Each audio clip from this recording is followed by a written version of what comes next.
We're back. Sinners Anonymous is back with a new episode. Great discussion we've got here today. I'm Justine. Nicole. Mark. Mike. Jennifer. Karen. Irene. Theo. And today we are talking about gender roles. It's a pretty big topic. We're going to be talking about gender roles in society in general, and in relationships, outside of relationships, things like that. Don't forget to follow us on our social media accounts. We will also be having in-person discussions every other Friday night at St. Mary's Coptic Orthodox Church in Delray, Florida. All right, gender roles. Yep, we took a poll and you guys voted. This was one of the most requested topics. Gender roles. What does it mean to be a man in today's society? What does it mean to be a woman? What is your role? What is your place? What is this idea of gender equality? What is cultural? What is religious? What is Orthodox? What is Christian? What is worldly? It's so confusing. We live in such a confusing society where men want to be women and women want to be men, and some people don't want to be either. I mean, it's just, what's going on, right? So let's talk about it, right? We can choose to put our head in the sand and just pretend like that's not happening. But if we don't, any generation coming after us is going to be just as confused, if not more. So let's do it. Let's talk about it. What are gender roles? What is gender? What is the Christian viewpoint? What is the cultural viewpoint? What's the difference? So let's kick it off. Number one, biggest one. Men and women, are they created equal? No. All right, guys, that concludes the podcast. Hold on. Thank you so much for joining us. Okay, so I'll elaborate, right? So, Right. I mean, correct me if I'm wrong, but biologically, I believe that men can, they can have more muscle. They're generally stronger, taller. That, allows them to have professions that require more manual labor, for example. Like, you won't see a lot of female Construction work. Sure, there you go, perfect. Or oil rig workers or something like that, right? We could even talk about it from like an athletic perspective, where men bodybuilders obviously, generate more muscle mass compared to female bodybuilders. Female bodybuilders take steroids to go to the level onto men bodybuilders. And obviously men take steroids too, but that's different, different topic, right? Everybody's on steroids. Yeah, exactly. But no, different topic. So I think that men and women aren't created equally. Physically. Exactly. But I don't think that... Clarification. Yeah. But I mean, I don't think that should stop society from treating them equally. So you do think they're created equal? Of course. As humans? Yes, I love women. Okay, yeah, Okay, because just wanted yeah. So we're saying they're different, but still equal. Yeah. Oh, yeah. I mean, just putting the facts out there. Different but still equal.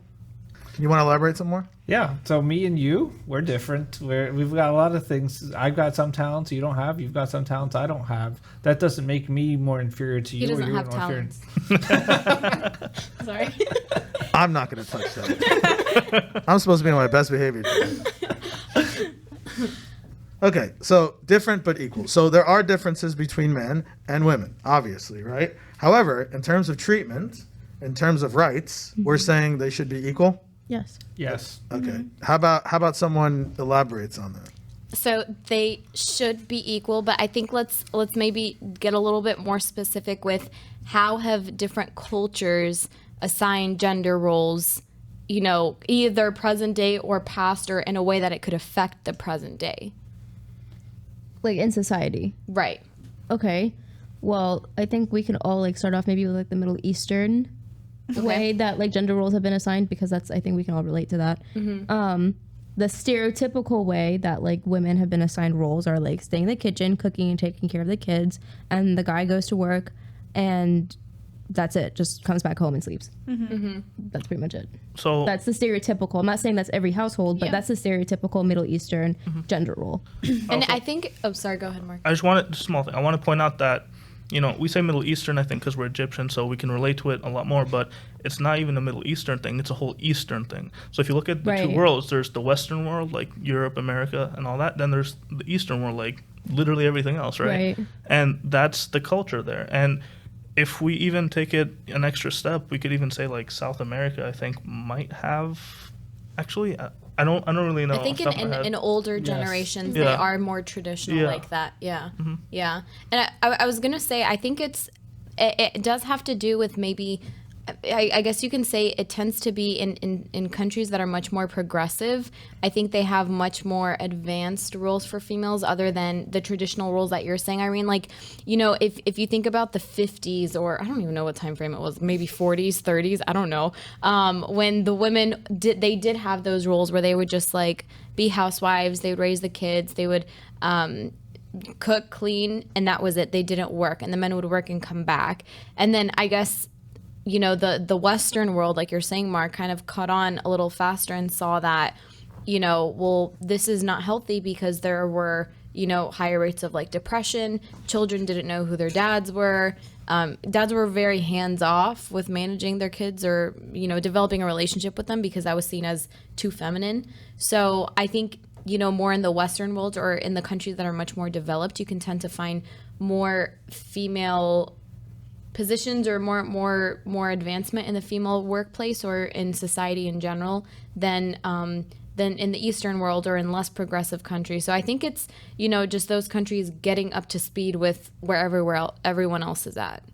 So okay. So if there are differences between men and women, and we're saying that they, even though those differences exist, when it comes to rights and treatment, they should be treated equally, then explain something to me. I saw a Vice article, actually a Vice video on YouTube, and it was talking about women's powerlifting in the Olympics and how in Germany there's this man who decided that he was no longer going to be a man. He identified as a woman or trans, whatever. I forget exactly what he identified as.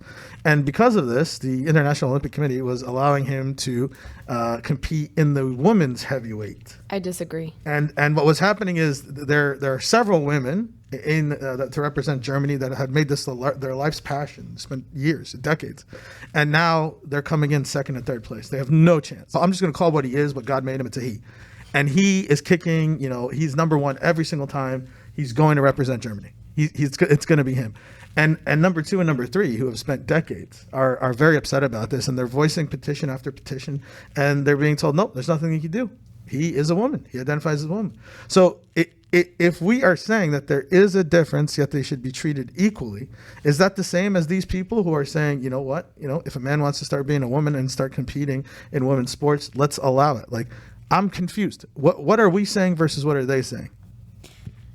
I think there's a difference between equal opportunity and fair opportunity. So equal would be anyone who identifies as a woman gets a chance to compete. That's equal.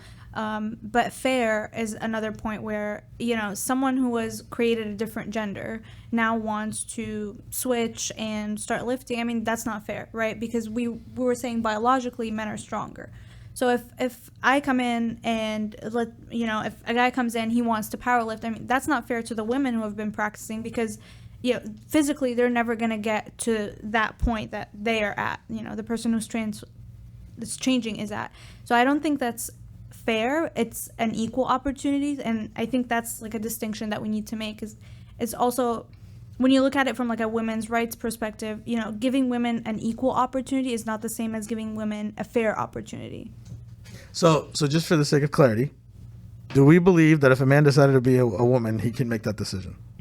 Does anyone here believe that? Make what? Make what decision? A man says, I want to be a woman, and I want to identify as a woman. I want everyone to treat me as a woman. Do we as Christians believe in that? No. I'll actually go against the grain and say that God gave us free will. So they can go ahead and choose whatever they want to choose. As a Christian, I personally disagree, but, if we're talking about society as a whole, God gave us free will, and, that's his decision, and God will deal with that person on, one-on-one, I guess. Granted, right. But is it right or wrong for someone born a woman to say, I'm going to be a man, and for someone born a man to be a woman? Because there's a lot of people out here that don't understand right and wrong because it's confusing, right? So let's set that. We're going to talk about gender roles. Let's talk about gender first. So is that okay? Yes or no? No. No. No? No. Does anyone want to speak why? Because that's no. God, well, this is how I always defend it. I always say that God doesn't make mistakes. God wouldn't put you in the wrong body. Like that. That's a good point. He just doesn't make mistakes. Like he put you in the correct body. So that's what you were meant to be in. So that's just the easiest. And every you know. person has, like you said, Irene, God doesn't make mistakes. Every person has an identified or specified role that they need to carry out throughout their life. And so if you are misconstruing the role, or, you know, for example, if you're supposed to be a certain way, but you don't want to conform to that way that God created you, you're going against God's will. And like Mark said, God did give us free will. So we essentially can choose to decline what God has assigned for our lives to be and for our purpose to be. But in the end, is that God's will? No, it's not. Well, you're going to pay the consequences, not just in heaven. You're going to pay the consequences on earth. All right, so let's recap. There are differences between men and women. Number one, we all agree. Even though there are differences between men and women, they should be treated equally in terms of rights, in terms of, you know, a man can walk down the street and expect not to be raped or hurt. Same thing a woman can, no matter what time, no matter what. Okay? Number three, we do not believe in this trans movement, in this, for someone deciding their gender. God decides your gender. That is your blessing. That is what God has set out for you. Okay? So people that are out there, Sunday school servants that are writing emails to their priests right now, I think we're good. Okay? We've all clarified that. I think we're good. All right, now let's move on to the gender roles part. Let's divide this conversation up into two buckets, right? The first half, let's talk about gender roles in society. So I'm talking about in the workplace. I'm talking about at school. I'm talking about friendships, right? I'm talking about in general society. And then gender roles between a man and a woman, between a husband and a wife in a marriage, right? Because the church actually has two different views on this, right? So let's focus on the one that's probably easier. Let's focus on in society. If there's a man and then there's a woman, they have the same credentials, the same education, the same background, the same experience. More or less, everything's the same. The only difference is one is a man and one is a woman, and they're up for the same job, the same promotion, right? There are some people that believe that, you know what, we'll take the man for X, Y, and Z. And there are other people that believe, no. If they're both the same, then you got to look very closely, even closer, and try to differentiate between them. And maybe you'll find something that makes the woman stronger, maybe it's something that makes the man a stronger candidate, but it should be based on merit, right? What do you guys think? So I think in a scenario like that where experience and qualifications are more or less equal, the only difference being like gender, I think personality would be kind of like the deciding factor here. Would this, which person has a personality that can get along with the team more? Which person can manage better? Who can talk to people easier? Did you just say man manage? What about woman? Human manage. Human manage. Yeah. Talent management. Yeah. Or who has personal interests and hobbies that align with the company, or can get along with the company and their coworkers and stuff like that. Because you'll have people who are more or less the same qualifications and work history and all that. But let's say one person is a lot more outgoing and, they can speak, they can handle the flack from public criticism, and the other person's a bit more, shy and all this, right? Pick the person who's more qualified. Qualification and work history, education can be the same, but there's still more qualifications to qualify for the position. Okay. So what would you say to someone that says, I like that, and for that reason we're going to choose the man? Because for 3 weeks out of the 4 of the month, I know how that woman's going to behave. But with a man, for 4 weeks, he's going to be steady the same person. So yes, I'm going to use your logic, and I'm going to choose the man. What would you say to that? Well, I still think that's a wrong take on that. I still think you should let the girls answer. Okay. Oh, sorry. Go ahead. Yeah, by all means. Yeah, I feel like the argument that it's her time of the month, like she's being emotional and like sassy today, I think that's so stereotypical and just not true. Because in the workplace, I work with only women, and there are times where she's being sassy and a woman will be like, oh my gosh, is it your time of the month? Mm-hmm. And it's just not, she's just having a bad day. No, yes, exactly. We all have bad days. A bad day. But then we have men in our office that when it's, they're acting out and it's just them being a man. Mm-hmm. They're just right? upset. Yeah, that's never questioned. Yeah, they don't have a time of the month. Yeah. When they're upset, no, he's just upset. Why aren't we questioning why he's upset?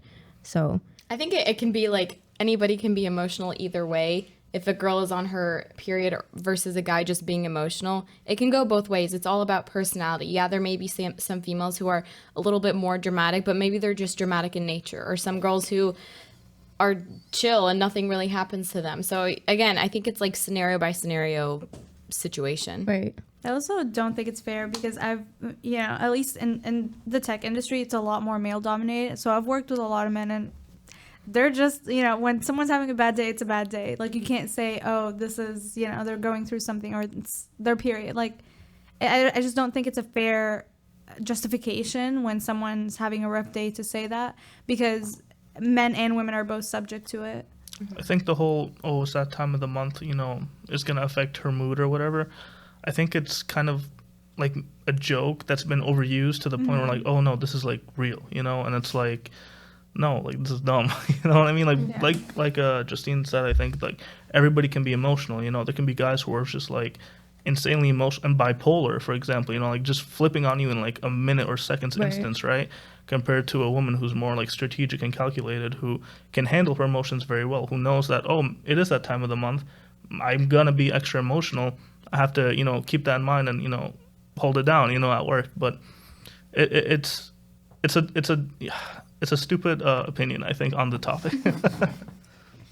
And to answer your question, Theo, I think even when the women get the role, I think those excuses are kind of the things that's why even when women get the role, they're doubted so much more than if a man was taking that role. Like, her decisions are double checked. Her reports are scrutinized a different way, just because like, oh, it's a woman, she's in a leader position, we need to double check her. Like, and I don't think that would happen if a man was in that position. If a man was in that position, it would be like, okay, yeah, he's right. Yeah. And when like a woman does speak up and like become a leader and want to state that something is wrong, that's her being like bossy and rude. Yeah. But when a man's doing it, he's being a man. He's stern. Yeah. Yeah.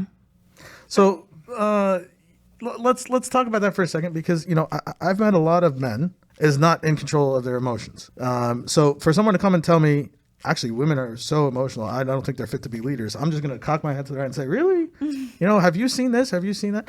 Because I think that it is true up to a certain extent in terms of men and women engage with their emotions completely differently.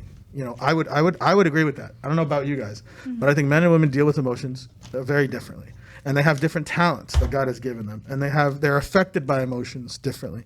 But to say that a woman in a workplace would make an inferior leader than to any average man, I don't know if I believe that. I really don't. Because, the Bible, we talked about this when we were prepping, the Bible has many great examples of females who were in leadership positions. Right. Deborah, Esther. We can go on and on and on, right? Many, many incredible women who led, right?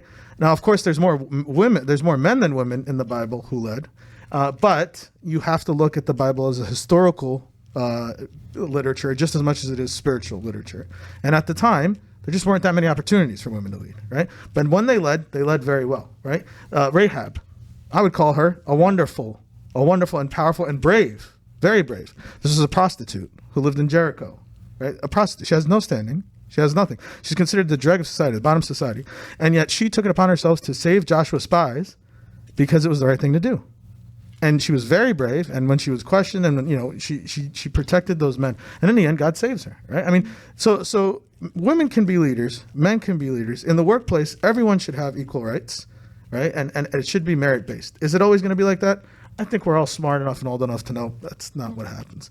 Jenny, not to put you on the spot, but you are, a working professional. You've been out in the working place for a long time. Do you have any thoughts that you want to weigh in on this? Yeah.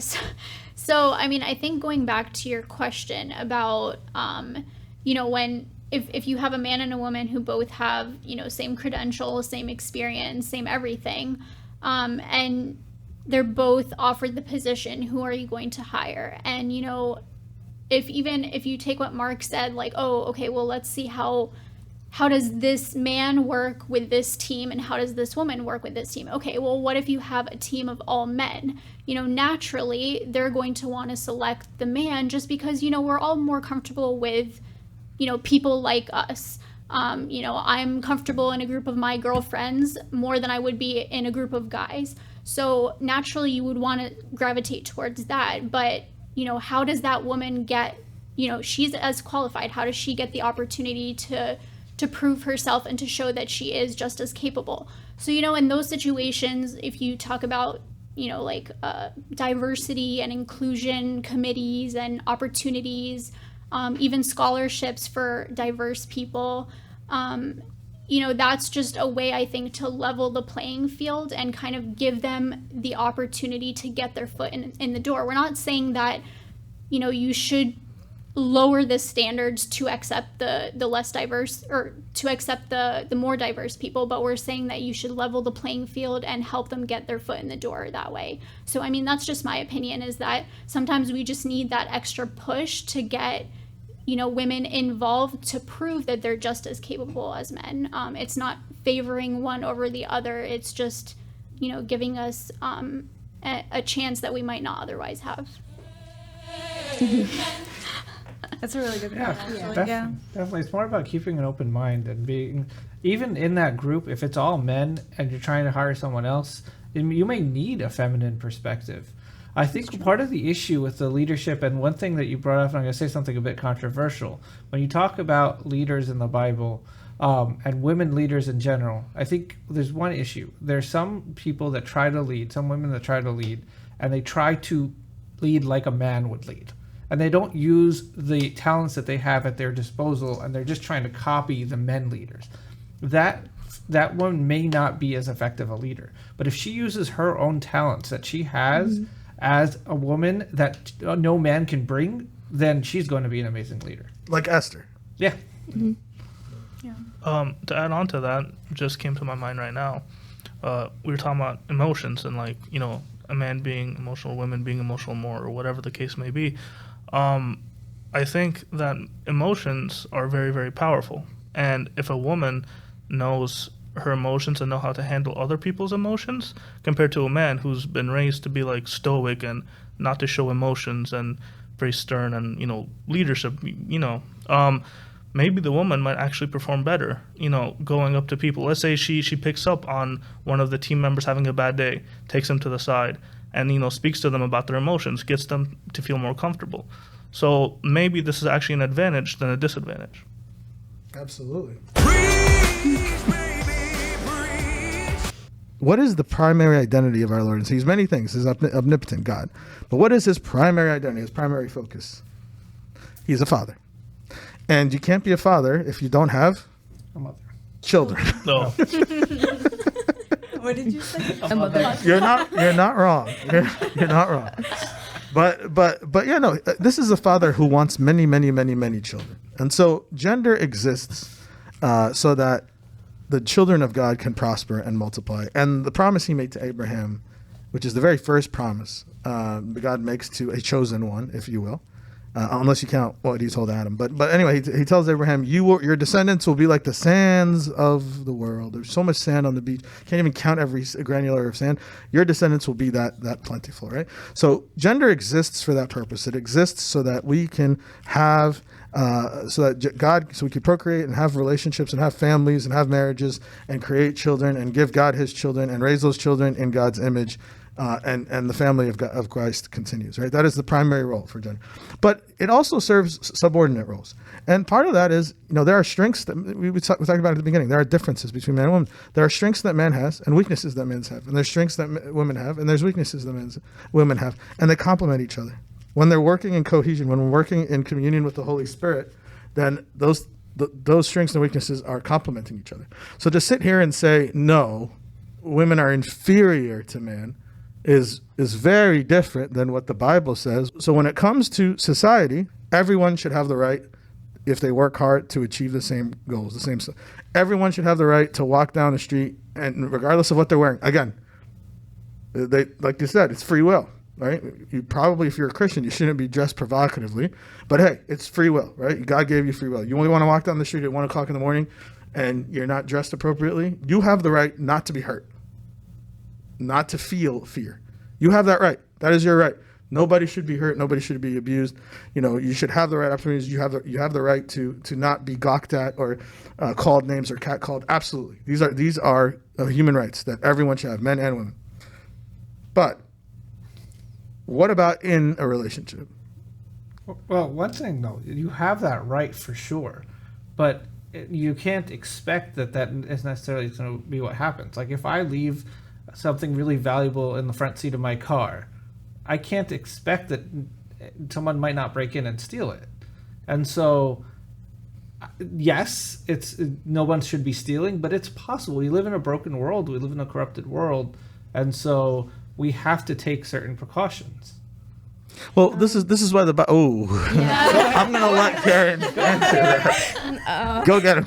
She popped up real quick. Let me take out my knife. No, No, because wait, yeah. So I agree. Yes, be realistic. Don't provoke the other person and not expect a reaction. However, most likely, like I want to say 90% of the time, we do take our precautions and we're very careful.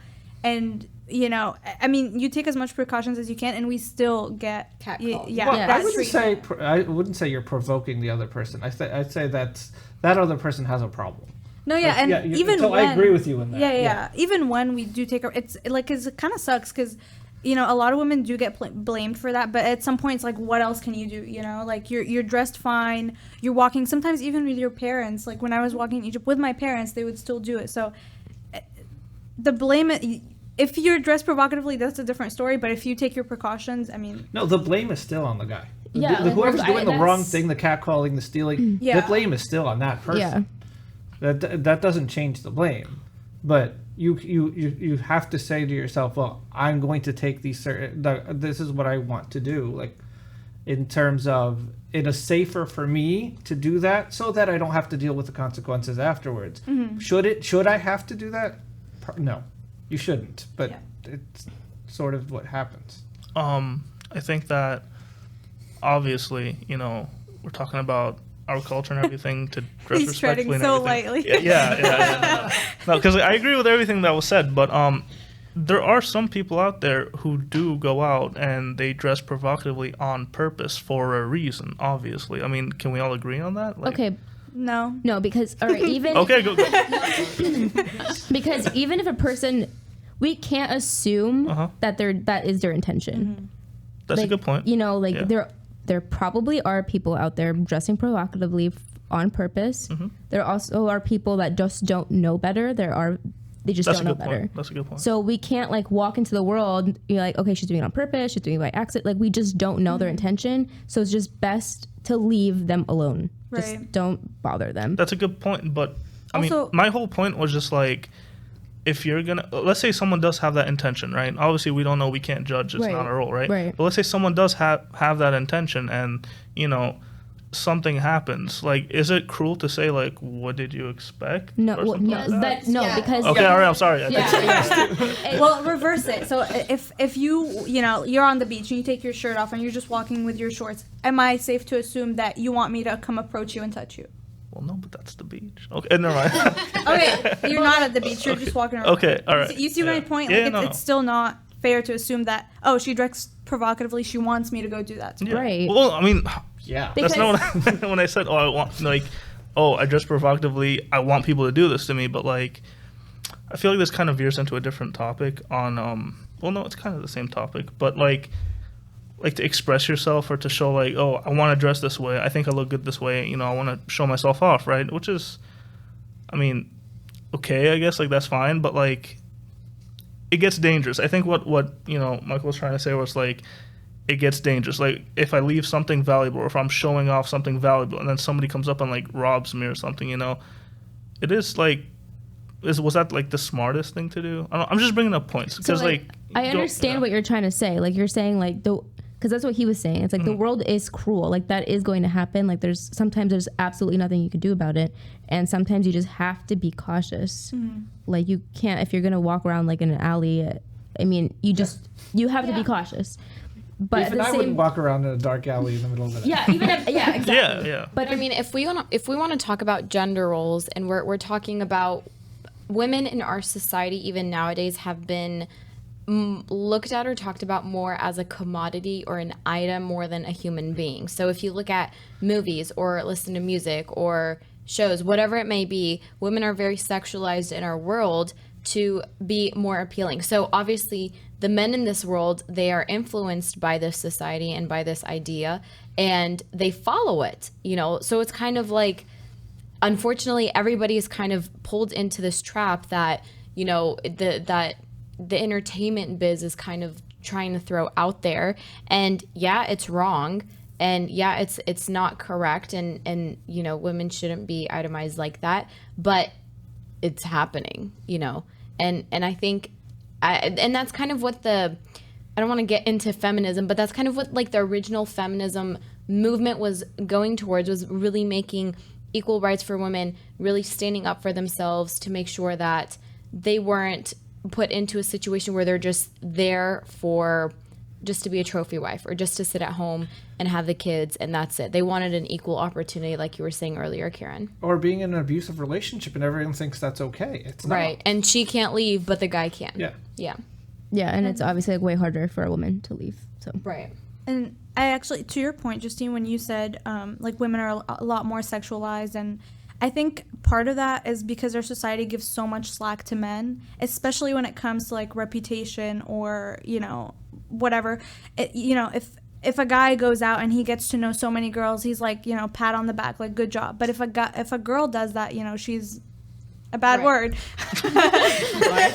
Right? So yeah, I think part of that is like also societal norms, and men don't get judged half as harshly Or as held women accountable get. Or for. held, yeah, exactly. Can we all agree that that's not a Christian mentality?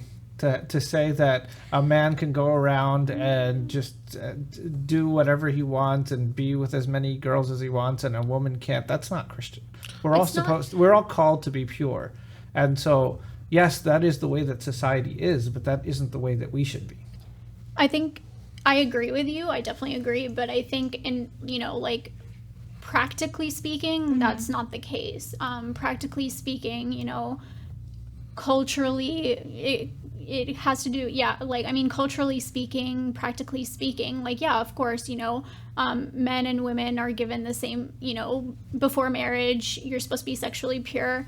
I mean, even after marriage too, but like we have the same commands as men and women. But like as a practical matter, that's not the case. Like guys just, amongst themselves, it's like, oh, he got with so many girls, like good for him, like whatever. And then when a girl even, she gets into a relationship and a guy asks her, oh, how many guys did you date before me? And she gives a number, and it's like, oh, wow, like I don't want that. So, I mean, yes, I think we have to recognize that practically speaking, that's not always the case. But I mean, you're totally right that, yeah, from a Christian perspective, that's obviously true. I think even if you take a step back and look at it, not even from a sexual partner type thing, if you see like a guy who has a lot of friends who are girls, it's like, all right, whatever. But if it's a girl who has a lot of friends who are guys, just platonic friends, nothing going on, people are going to be looking at her like, why is she always hanging around with dudes? Like, what's going on, And I think it's a cultural thing for sure. It might just be that she likes basketball. Like she just likes the same stuff. That she likes cars and she just likes to talk to guys more. She's just like one of the guys. Like it's. So so you guys are touching on it, but let's bring it out, right? Bring it out of the shadows. This whole Eastern idea of honor. You must honor the family. You must be pure, and the double standard that there is that comes with that. In I would say most of our cultures, maybe you're lucky enough to go to a second or third or fourth generation church where this stuff might not be an issue, although I would probably assume it is still. But yeah, so girls, there's a double standard. Yeah, like talked about this a little bit in the last episode. The girl must maintain her purity at all costs, and everything she does is put under a microscope, and it's a very like magnified microscope. Like, why did you talk to him after church? You should. You're not of marrying age. You shouldn't be talking to him. Like now, everyone's gonna talk. Right? Or what are people going to think about us? Or how can you put those pictures on the internet? Or blah, blah, blah, blah, blah, blah, blah. Right? Like it's to a point where like, you'll be on social media and you wouldn't expect some of these pictures to come up, and then they come up and you're like, what is this? Like I clicked on Instagram and I clicked on something else. Right? Like that's the world that we live in. And people are very, very judgmental. If a girl posts a certain picture or whatnot. By the way, just because it's being done, we're not here to judge if it's okay or not, right? Like, purity is purity, and behaving promiscuously is not okay, whether you're a man or woman. But we're saying in society, and then a guy can post a very similar picture and showing off whatever, and nobody says anything. Like it's like, oh, He goes to the gym. Good for him. Yeah, literally. Literally. Yeah. Meanwhile, like, what is she trying to say? Like, who? Right. Like, who? Look at her likes, and you know, why didn't I get that many likes? So the point is this: this double standard, is it cultural? Is it religious? Our girls should be held to a higher level of spirituality and a higher level of purity than men, or is that cultural? That's cultural. Cultural.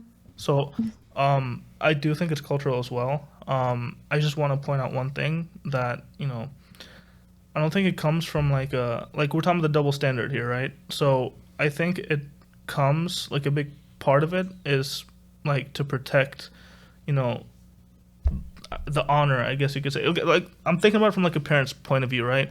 Like, the parents don't want their daughter to go out into a world where they know it's already cruel. We already kind of established it. Like, people are going to be looking at you like this. People are going to be doing that.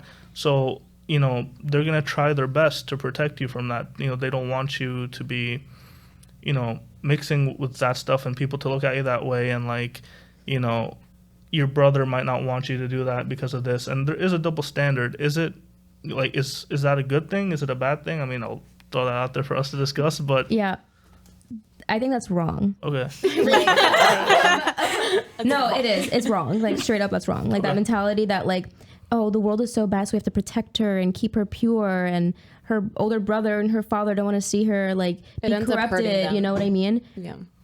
But all that focus is on the female, and it's never, ever said to the male, like, ever. So, like, that should be both ways. Like, okay, yes, give your daughter that talk, that the world is cruel, be careful. Like, they should give it out to them in, like, plain English. The world is cruel, be careful, like, this could happen. So you have to be cautious. That just straight up, instead of, like, sugarcoating it. And at the same time, you tell the brother, be like, it's never an excuse to talk to a girl that way, to look at her that way, to catcall her that way. So it needs to be said to both, genders. Of course. No, I totally agree. But my point is saying, like, you brought up, you said, like, to kind of counter what you said, how come it's always on the girl and not on the brother? I think it's because as a society, we've grown accustomed that, oh yeah, men are looked at this way, the double standard, right? So I was just putting that point out there, and I think, like, in order for that to change, you said something about, educating, I guess, like, boys or men or whatever to be more respectful, but I think it goes deeper than just educating men to be more respectful, because I mean, it's a movement. Like, it needs to be, like, it's gonna take time. Like, it's not like overnight. Like, okay, guys, everybody just educate your boys and everything's, you're not gonna wake up next morning, everything's gonna be like great. Like, that's a good first step. To educate but them, like, it needs to be, obviously not the solution. there needs to be, like, a movement, like a just more progression, and educating parents. Like, you need to speak to your sons and daughters about this. Not just your daughters, not just protect your daughters, but it's both. But Nicole, you were saying that's step one. Oh yeah, that's step one, but it's definitely not the solution. So what do you think the solution should be? I mean, I would say start with. I don't have a solution. I mean, I think if we already had a solution, it would, wouldn't be a problem. But I would say start with that and then see what happens. Yeah. I think education and being aware of it is important. Yeah, for sure. But okay, let me use an anomaly that I've experienced. So it's not okay for a man to catcall a woman who he sees walking down the street, right? Ever. There are no conditions. We're at the Wawa gas station. Oh my god. Spill the tea. What happened?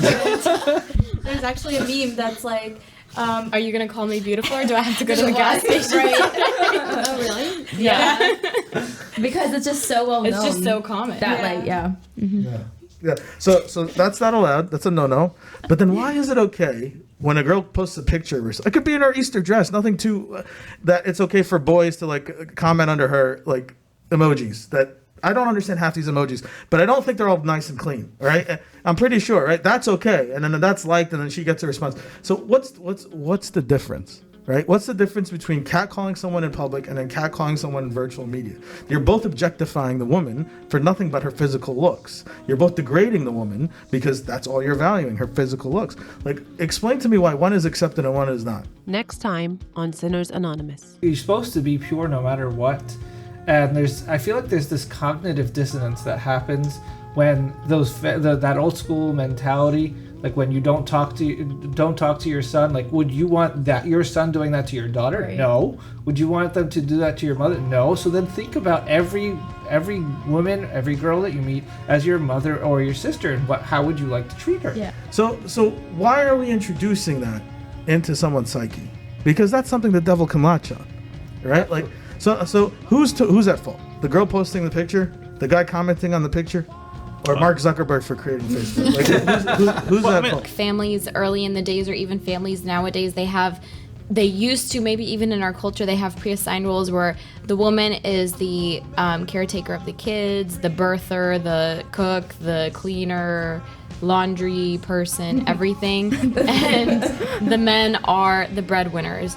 And obviously now in like a household dynamic, that has changed, because I think if you've noticed, a lot of places or a lot of families that still go with that routine tend to burn out, or I feel like they're unhappy, or there's no balance. It's like a lack of teamwork, you know? I agree that it doesn't work now, but so why do we think it worked, you know, in our parents and our grandparents' time? Like what was different? Was it like the media was portraying things differently, or I guess lack of the media, because they didn't have really but what do you think was different? And in my grandma's generation, like it was a second and third world country, and a lot of women at that time I feel like didn't have a very higher education and didn't pursue jobs. Like that was just how it was. And all they did was cook, clean, and take care of their kids. Like that was their job, and the man was working. So I feel like they didn't have that opportunity. They just didn't have. I feel like they just didn't have that opportunity. That's not okay. You have to be respectful of the reason why God created man and woman, right? God saw man, created man first. Okay, fine. People are like, oh my God created man first. That means he loves man first. No, he doesn't. Equally loved. In fact, he creates man, and then he looks down and he says, this is not good. Man being alone, no, it's not going to work, right?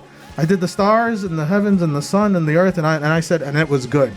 But when I saw a man alone, not going to work. Left it to his own devices, he goes crazy. So let me create woman, right? Let me create woman, which together acts as a balancing force, right? And acts together as a containment, a safety field for the children to be raised in God's image.